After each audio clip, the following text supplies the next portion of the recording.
బంగాళాఖాతంలో బలహీనపడ్డ దిత్వా తుఫాన్ తీవ్ర వాయుగుండంగా మారింది. నైరుతి బంగాళాఖాతం దానికి ఆనుకొని ఉన్న ఉత్తర తమిళనాడు, పుదుచ్చేరి తీర ప్రాంతాల్లో తీవ్ర వాయుగుండం ఏర్పడింది. ఈ వాయుగుండం తీరానికి సమాంతరంగా ప్రయాణిస్తున్నట్లు తెలిపింది వాతావరణ శాఖ. చెన్నైకి 140 కిలోమీటర్ల దూరంలో, పుదుచ్చేరికి 90 కిలోమీటర్ల దూరంలో తుఫాను కేంద్రీకృతమై ఉందని తెలిపింది.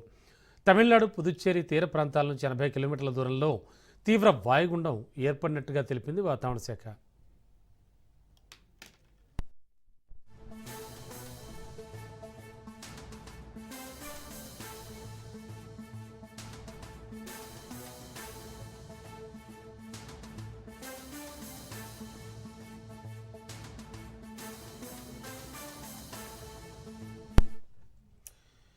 ఈ వాయుగుండం ఉత్తర దిశగా ప్రయాణిస్తూ మరింత బలహీనపడే అవకాశం ఉందని తెలిపింది.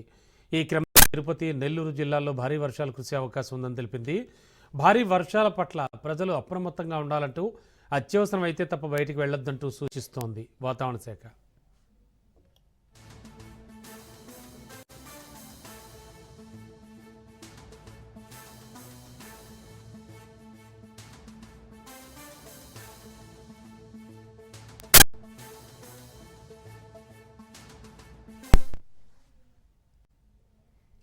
మరోవైపు తెలంగాణలోని 4 జిల్లాలకు భారీ వర్ష సూచన చేసింది వాతావరణ శాఖ.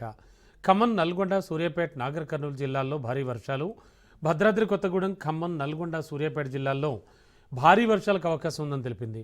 రానున్న 3 రోజుల పాటు రాష్ట్రంలోని కొన్ని జిల్లాల్లో తేలికపాటి నుంచి మోస్తరు వర్షాలు, దక్షిణ తూర్పు జిల్లాల్లో అక్కడక్కడ కురిసే అవకాశం ఉందని తెలిపింది.